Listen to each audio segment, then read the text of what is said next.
왕이라는 단어를 들으면 참 뭔가가 굉장히 그렇잖아요. 존귀하고 고귀하고 막 그런 느낌이 많이 들어요. 사실 역사 공부를 많이 하게 되면은 그런 의미가 사라지거든요, 솔직히. 예. 사실 우리 대한민국의 역사, 이를테면은 조선사라든지 고려사 이런 사람이 보면은 아니 세계사라든지 보면은요. 왕권 때문에 자기 친아들을 죽이거나 와이프를 죽이거나 가족 너무나 많아요. 우리 사도세자 잘 알잖아요. 물론 왕권하고는 상관은 없었겠지만 중요한 거는 친아들을 죽여요. 우리가 또 잘 알잖아요. 인조 왕은 어땠어요? 예, 소현세자가 무슨 죄가 있어요? 사실 뭐 역사적으로 확정된 것은 아니지만은 시기와 질투 때문에 아버지가 인조왕이 소현세자를 독살하잖아요. 예. 참 이 권력욕에 미치게 되면은요 세상이 안 보이나 봐요. 저는 권력이 없어서 모르겠는데 권력욕에 한번 이게 눈이 가리면은 아무것도 안 보이나 봐요. 사실 예수님께서 공생의 시작을 하시면서 사단에게 시험을 받잖아요. 그러면서 뭐라고 그러냐면은 천하 만국과 영광을 보여주면서 내게 경배하면은 이 모든 것을 주겠다고 약속을 하잖아요. 유혹을 하잖아요. 사실 우리가 사단에게 잡히면 끝나요. 우리 잘 알죠? 사단에게 잡혀버리면 그때부터 인생은 끝나는 거예요. 사단에게 잡히면은요, 하나님을 두려워하지 않기 때문에 아무 범죄나 지어도 죄책감이 없어요. 아무렇게 해도 하나님 앞에 두려운 마음이 사라지는 거예요. 그 영향력이 엄청나거든요. 제가 외국을 다닐 때마다 이런 생각을 합니다. 항상 생각하는 게 그거예요. 아니, 이 엄청난 자원을 가지고 어느 나라는 못 먹어서 굶주려서 병이 걸리고 어느 나라는 너무 많이 먹어서 병이 걸리고 이게 어떻게 이런 일이 있을까? 한 사람이 영향력이잖아요. 우린 다 잘 알고 있잖아요. 가정이나 교회나 직장이나 국가나요. 한 사람이 영향력이에요. 한 사람이 영향력. 우리가 정권이 바꿔지면서 우리가 너무 많이 보게 되잖아요. 그렇죠? 이 나라도 그렇고 우리나라도 그렇고 얼마나 많은 동성애자들이 탄생했으며 저는 탄생이라고 이야기를 할게요. 얼마나 많은 사람들이 자살을 꿈꾸고 있으며 참 안타까운 일들이 너무나 많이 있습니다. 어떤 사회학자가 말을 의하면은 아주 내성적인 사람이라도 평생 동안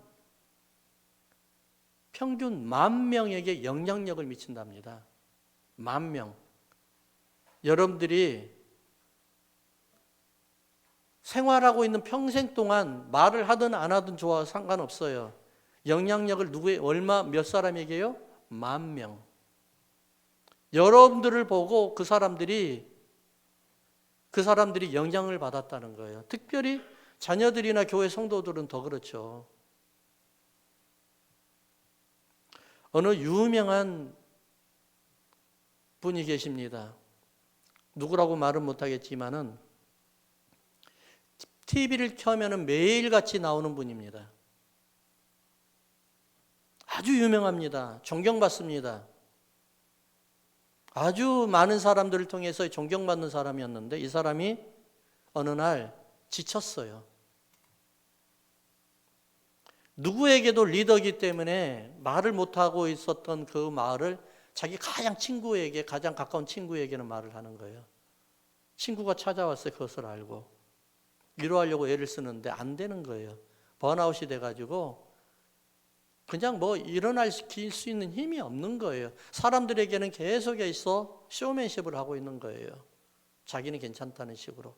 근데 이 친구가 이분이 하는 말이 뭐라고 그러냐. 친구에게, 위로하러 왔던 친구에게, 나 오늘이라도 옥상에서 떨어져서 죽고 싶어 라고 이야기를 하는 거예요. 그러니까는 그 친구가 뭐라고 그랬겠어요? 야야, 그러지 마, 그랬겠어요? 그렇게 해, 괜찮아. 근데 네가 떨어진 모습을 보고 아마 1000명이 아니라 수천 명이 너를 똑같이 떨어진 것을 보고 아마 자기들도 그렇게 할걸? 그러니까 너 혼자만 죽고 싶다고 하면 네 해, 괜찮아. 하지만 너를 보고 수많은 사람이 따라할 거야. 그래도 괜찮으면 너 그렇게 해 라고 이야기하는 거예요. 한 사람이 평생에 몇 명에게 영향력을 준다고요? 10,000명에게요. 그래서 말도 조심해야 되고요. 말 함부로 하는 거 아니에요. 행동도 조심해야 되는 거예요. 함부로 하는 거 아니에요. 트러블 메이커는요, 문제를 만들어 가지고 공동체를 흐트리게 만들지만은 피스메이커는요, 문제 있는 것도 없는 것처럼 조용히 지나가게 만드는 거예요. 이게 피스메이커예요. 성도의 삶의 기준이 뭐죠? 성경입니다. 성경. 다른 게 아니에요. 크리스천들의 삶의 기준은 성경입니다. 목사님이 아니에요. 사람이 아니에요. 장로님이 아니라는 거예요. 뭐라고요? 성경이에요. 근데 성경으로 영향을 받는 목사님이나 장로님을 통해서 많은 사람들이 영향을 받는다는 거예요. 그래서 성경은요, 뭐라고 이야기하냐면 한 사람의 불순종으로 인해서 뭐가 들어왔어요? 죄가 들어왔다는 거예요. 죄가. 우리가 성경의 기준으로 살고 있지만은 그 성경으로 살아온 우리가 그 사람이 잘못된 걸로 인해서 수많은 사람들이 죄의 영향을 받는다는 거예요. 또 한 사람이 순종으로 인하여 의롭게 되어 새 생명이 되었다고 이야기해요. 예수님이잖아요. 한 사람의 순종함으로 말미암아 수많은 사람들이 이럴 때는 이렇게 처리하는구나 라고 피스메이커가 되는 거예요. 배우는 거예요. 여러분 문제 해결할 때 있잖아요. 무슨 상황이 닥쳤어요. 문제 해결을 할 때 자녀들을 봐보세요. 컸을 때.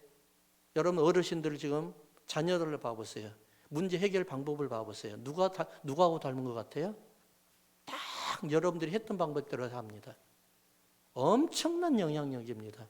문제 해결할 때 기도하는 사람은, 기도하는 모습을 보여줬던 분들은 아이들이 무릎 꿇고 기도해요. 신기해요. 안 가르쳐줬어요. 근데 자녀들은 그대로 따라합니다. 아이들 싸우는 거 보세요. 부부가. 자녀들이 싸우잖아요. 엄마 아빠 싸우는 거와 똑같이 싸웁니다. 여러분 영생이 뭐예요? 영생이 오래 사는 거예요? 영원한 천국에 가가지고 영원토록 사는 게 영생인가요? 이게 틀리다고 말할 수가 없잖아요. 맞잖아요. 영생이잖아요. 그렇잖아요? 오래 사는 거? 영생? 그러면 우리는 이 세상에 왜 우리가 하나님처럼 살아가야 돼요? 그냥 예수만 믿고 살아가면 돼. 끝나는 거지. 영생을 살려고 하면은. 영생의 정의를 다시 한번 우리가 한번 생각을 해봅시다. 영생은 뭐냐면 따라합시다. 하나님처럼 살아가는 거. 이게 영생이에요. 이 세상에서 하나님처럼 살아가는 거예요. 시간과 공간의 차이가 개념이 아니라 뭐예요? 시간과 공간을 다 초월하신 하나님처럼 살아가는 게 영생이라니까요. 그래서 하나님의 우리는 DNA로 창조되었잖아요. 하나님 형상으로 창조되었어요. 그러면은 영생을 우리가 살도록 만들어진 하나님의 백성들이 뭐가 나타나야 돼요? 하나님의 속성이 나타나는 거예요. 요한일서 5장 12절에 아들이 있는 자에게는 생명이 있고 아들이 있는 자에게 뭐가 있어요? 생명이 있고, 제가 다시 구체적으로 해설할게요. 예수가 있는 자에게는 생명이 있어요. 할렐루야. 그리고 하나님의 아들이 없는 자에게는 생명이 없느니라. 보세요. 이 간단한 말씀 중에 한 센텐스 중에서 엄청난 진리의 의미가 들어가 있는 거예요. 내 안에 하나님의 아들이신 예수 그리스도가 있기 때문에 뭐가 나타났어요? 생명이 나타났어요. 뭘로요? 나의 삶을 통해서 생명이 나타나는 거예요. 하나님의 형상으로 우리가 창조되었다고 하면, 회복이 되었다고 하면은 하나님의 형상의 속성이 그대로 나를 통해서 나타나야 되는 거예요. 따라서 구원받았다는 것은 시간적인 개념이 아니고 공간적인 개념이 아니에요. 이것은 마지막 때의 일이에요. 우리가 살아갈 때는 어떤 현상이 나타나야 되는 거예요? 거룩한 생명이 우리 가운데 역사하여서 하나님의 속성, 하나님의 능력, 하나님의 말씀의 권위 나타나는 거예요. 이게 세상에서 왕노릇하면서 하는 인생이에요.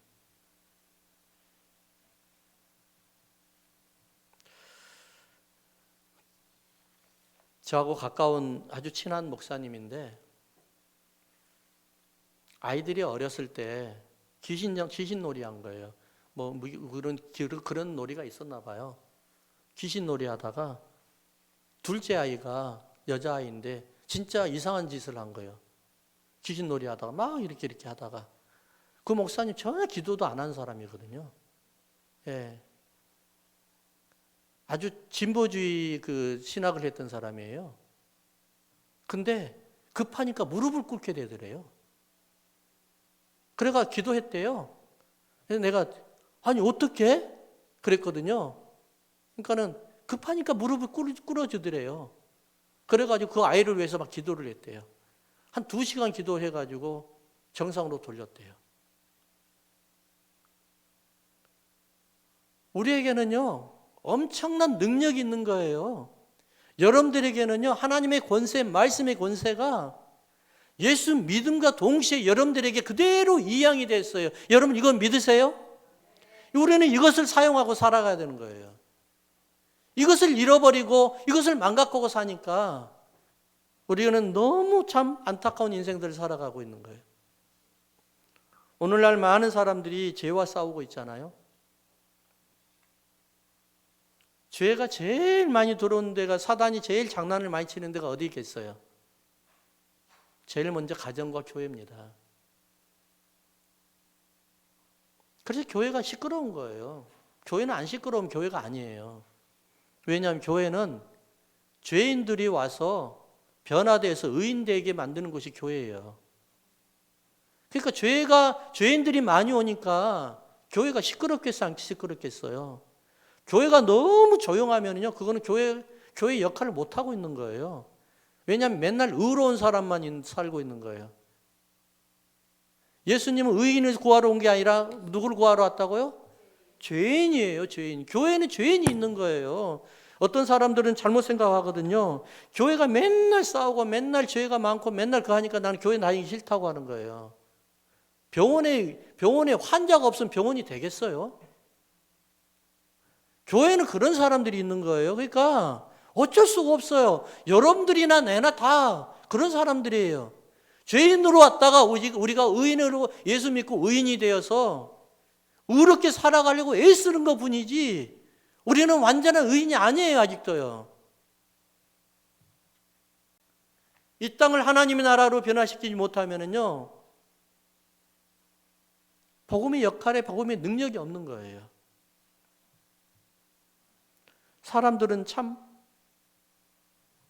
많은 사람들은 복음과 철학을 혼돈한 것 같아요. 철학은요, 사람을 절대 변화 못 시킵니다. 겉에는 변화하게끔 만드는 것 같죠. 그렇지만 복음은요, 완전히 변해버려요. 나만 변한 게 아니라 다른 사람 주위까지, 공동체까지 변하게 만들어버리는 거예요. 예를 들어서 아담족이 예수님을 만나면은 누구 쪽으로 변해요? 예수님 쪽으로 변해요. 죄인이 의인을 만나면은 의인으로 변한단 말이에요. 아담족이 예수님을 만나면은요, 죽어가는 생명을 다시 살리게 되고요, 무너져가는 환경을 일으키게 되고요, 잃어버리는 우리의 가치관을 다시 한번 되찾게 되는 것이 바로 예수님이란 말입니다. 이게 복음이에요. 물고기가 알을 낳으면은 몇 퍼센트나 살아남을까요? 5%에서 10%도 못 살아납니다. 그 정도만 살아남습니다. 나머지 90% 이상은 다 다른 물고기에게 잡혀 먹습니다. 우리가 예수님을 믿으면서 내가 복음으로 무장된 사람들이, 얼마나 많은 사람들이 사단의 밥이 됩니까? 그러나 우리는 어떻게 해요? 내 안에 복음이 분명하고 확고하기 때문에 사단을 물리칠 수 있는 능력이 있다는 거예요. 할렐루야. 그게 바로 왕권이에요. 철학으로 무장된 사람은요, 다 잡혀 먹어요. 복음이 아닌 철학으로, 세상 학문으로 무장이 된 사람은 사단에게 다 잡혀 먹혀요. 그래서 우리가 세상 학문이 아니라 복음으로 무장됐을 때 우리는 세상의 왕노릇하게 된다는 거예요. 그럼 세상의 왕노릇하기 위해서는 가장 먼저 해야 되는 게 뭘까? 한번 따라합시다. 죄에서 먼저 떠나야 돼요. 할렐루야. 죄에서 먼저 떠나가야 되는 거예요. 12절 한번 읽어볼까요? 그러므로 한 사람으로 말미암아 죄가 세상에 들어오고 죄로 말미암아 사망이 들어왔나니 이와 같이 모든 사람이 죄를 지었으므로 사망이 모든 사람에게 이르렀느니라. 죄가 사람을 망가뜨린다는 거, 다른 거 없습니다. 제가 가깝게 지내는 목사님이 계셔요. LA에서 목회를 하고 계시거든요. 그러면 목사님이 요즘에 막 잔치가 벌어졌어요. 막 난리 났어요. 좋아가지고. 요즘같이 교회가 힘든다고 하는데 그분은 막 난리 났어요. 왜 그런 줄 아세요? 어느 날 한 분이 그렇게 그냥 초라하지는 않지만은 그냥 평범하게 한 사람이 한 분이 들어오시더래요. 그래서 LA 같은 경우에는 하도 교인들이 많이 옮겨 다니니까 기대도 안 했답니다. 왔다가 또 가겠지 생각하고 그냥 말았대요. 그랬는데 그분이 갑자기 그 다음날 무슨 은혜를 받았는지 갑자기 그 다음 주에 한 사람을 모시고 오더래요. 제가 잘 알거든요. 그 목사님 설교하면, 목사님이 가장 그 탤런트가 있어. 설교 중에 가장 굉장히 큰 탤런트인데 잠을 재워요. 예, 아주 잘 재워요. 예, 제가 너무 잘 알잖아요, 그분을. 근데 한 분이 너무 잠을 잘 자서 데려갔는지 어쩐지 모르겠지만 모시고 오더래요. 그러고 난 다음에 한 분 모시고 왔네? 그렇게 돼요. 근데 그 다음 주에 오더니만 몇 사람을 또 데리고 왔대요. 그래서 깜짝 놀랐대요. 그래가지고 이제 조금, 그러면서 이제 이야기 좀 했대요. 처음에는 오시고 그냥 식사합시다 이렇게 하고 막 알았는데 이제 이야기를 했대요. 이게 다르잖아요. 한 달 또 그 다음 주에 오더면 더 많은 사람을 데리고 오더래요. 물어봤대요. 아니 도대체 어떻게 해서 이런 사람들 이렇게 사람 전도를 잘하냐고. 목사님 저 전도 못해요 그러는 거예요. 그분이 그러더래요. 거기 어디죠? 윌셔 있는 데인가요? 거기 극장 있는 데 있잖아요. 그 모래 간대요 맨날. 예. 거기 가가지고 사람들을 딱 보다가 이분은 예수님 믿어야 되겠다 싶으면 찾아간대요.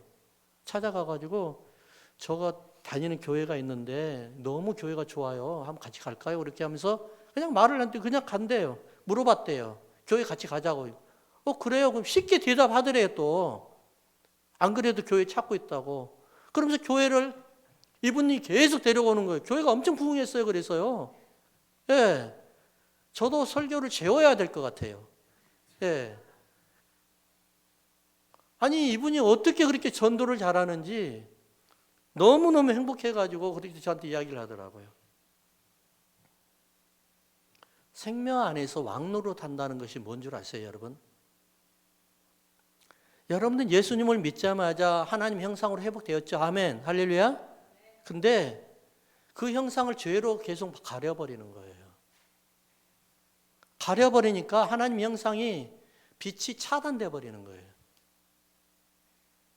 그렇잖아요? 죄는요, 하나님과의 나와의 관계를 끊어버릴 정도로 무서운 거예요. 두꺼운 거예요. 굉장한 거예요. 죄가 있는 데는요, 하나님이 역사 안 해요. 여러분 죄송하지만. 어떤 사람 보잖아요. 기도도 별로 그렇게 많이 하는 것 같지 않은데 얼굴에서 광채가 나잖아요. 그렇죠? 물론 간이 좋아가지고 광채 난 것도 있을 거예요. 예. 근데 보면은 기도원 갔다 오거나 성령 충만하게 받을 때 광채가 나죠? 있단 말이에요, 그럴 때가. 왜 그럴까요? 나를 통해서 하나님의 성령의 빛이, 영광의 빛이 그대로 흘러나가는 거예요. 두 번째 보니까 18절 한번 읽어볼까요? 그런즉 한 범죄로 많은 사람이 정죄에 이른 것 같이 한 의로운 행위로 말미암아 많이 의롭다 하심을 받아 생명에 이르렀느니라. 한번 따라합시다. 십자가와 부활을 품는 믿음. 십자가 부활을 믿는 것이 아니에요. 믿음과 동시에 내 마음에 품어야 돼요. 십자가와 부활을 품는 마음이 왕노릇하는 거예요. 제가 오늘은 제 친구 목사님을 자꾸 말씀드려서 죄송하지만 내 친구 목사님이 내하고 참 친한 목사님이 계세요. 내가 한동안 몸이 굉장히 아팠을 때 목사님 나 기도원 좀 가야 돼. 그러니까 그 멀리서 날 찾아왔어요. 찾아와가지고 나한테 묻지도 않아요. 왜 가냐고 묻지도 않아요. 자기가 운전해가지고 기도원에 가가지고 1박을 해야 되는데 같이 1박을 해줘요. 그래서 나를 위해서 기도만 해줘요. 그런 친구예요. 근데 그런 친구가 지금 타주에 가 계시거든요. 근데 그분이 어저께도 제가 한 1시간 정도 전화 통화해서 바쁘잖아요. 근데 그분하고 통화를 1시간이 아니라 2시간 정도 통화를 해요. 연애한 것 같죠? 그분의 입에서 뭐가 나온 줄 아세요? 계속 복음만 나와요. 복음만. 그분하고 대화를 하면서 나는 은혜를 받아요. 너무너무 은혜를 받아. 어떻게 저렇게 말을 잘할까? 말을 잘하는 게 아니라 모든 게 다 복음이에요. 복음. 예수님의 사랑, 십자가의 은혜. 이야기만 하는 거예요. 그러니까 내가 한편의 설교를 듣는 것 같은 느낌이 드는 거예요. 전화를 끊기가 싫어요. 그분의 이야기를 하면은. 심지어는 그분도 알고 저도 알거든요. 저분은 정말로 위험한 사람이라 저 사람하고 가까이 하면 안 되는 사람이라 알고 있잖아요. 그분은 뭐라고 그러냐면은 만나면 안 됩니다가 아니라 나는 그분을 위해서 매일같이 기도하고 있습니다. 라고 이야기를 해요. 너무너무 정말 그분의 말씀이 듣고 싶어요. 근데 그분도 여기서 교회를 개척했다가 문을 닫았어요. 왜 그러냐면은 원체 말씀이 은혜도 없는 은혜가 되는데 설교를 1시간 반, 2시간을 해버리니까 나중에 나갈 때 지겹다고 나가버리더래요. 예. 근데 저는 그 설교는, 그러니까 말씀이 나누는데도 설교 같아요. 너무너무 은혜로운 거예요. 왜 그럴까요? 그 안에 그분은 매일같이 큐티를 하고 기도를 하는데 새벽에 일어나면은 안에 뭐가 있어요? 십자가와 부활이 마음에 품고 있는 거예요. 내가 무엇을 마음에 품고 있느냐에 따라서 언어가 달라지잖아요. 그렇죠? 그분은 품고 있는 거예요. 믿음만이 아니라 믿는 거에서 한 단계 더 나가서 품고 다니는 거예요. 그러다 보니까 그 입술에서 뭐가 나오겠어요? 하나님의 권세 능력이 나오는 거예요. 복음의 능력이 나오는 거예요.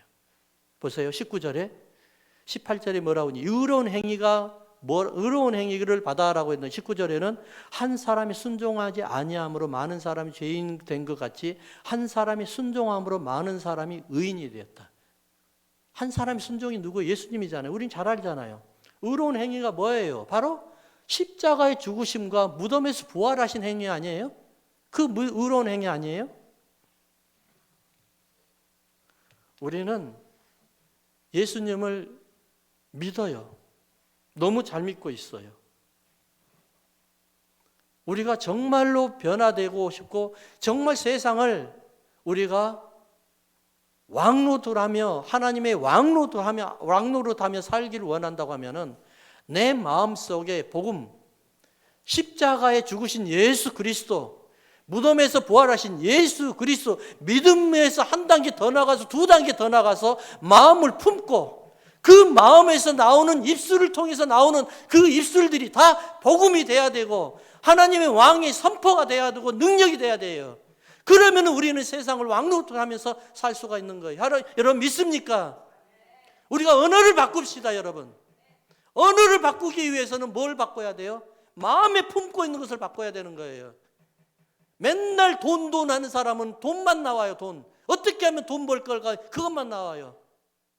내가 마음에 품고 있는 것이 그대로 나온단 말입니다. 사랑하는 성도 여러분, 우리가 정말 마음속에 품고 있는 것이 여러분 대화만 해보면 알잖아요. 기도만 들어봐도 알잖아요. 마음을 품어야 돼요. 그리스도의 십자가에 돌아가신 것. 엘리 엘리 라박사마 사박다니. 엘리 엘리 라마 사박다니. 나의 하나님 어찌하여 나를 버리셨나이까. 죄가 이렇게 무서운 거예요. 죄가. 하나님의 아들도 버리셨잖아요. 죄 때문에, 우리의 죄를 품고 있었기 때문에. 죄가 다 사라지니까 이제는 뭐가 있어요? 부활이 있는 거예요. 공산주의나 무슬림이나 기독교를 핍박하는 데에는 예수님이 죽었다고 해서 핍박하지 않아요. 죽으면은 죽은 걸로 끝나지 않고 우리 죄가 없어지잖아요. 그 다음에 우리의 권세가 나타나야 되잖아요. 능력이 나타나잖아요. 이게 뭘로 나타나요? 부활로 나타나는 거예요. 예수님이 다시 살아났다는 것 때문에 핍박당하는 거예요. 여러분들의 삶 속에 십자가만 품지 말고 예수님의 부활도 품어서 부활의 언어가 생명을 살리는 언어, 변화시키는 언어, 나를 통해서 교회가 변해야 되고 나를 통해서 가정이 변해야 되고 나를 통해서 사업체가 변해야 되는 그런 언어가 여러분들에게 있기를 주의 이름으로 축원합니다. 어떤 분의 글을 내용을 제가 응용해 드릴게요. 어떤 분이 이거를 주어를 다른 걸로 했는데 내가 바꿨습니다. 교회라는 말로 바꿨어요. 제가 좀 읽어 드릴게요. 어느 날 교회라는 나무가 내 옆에 생겼습니다.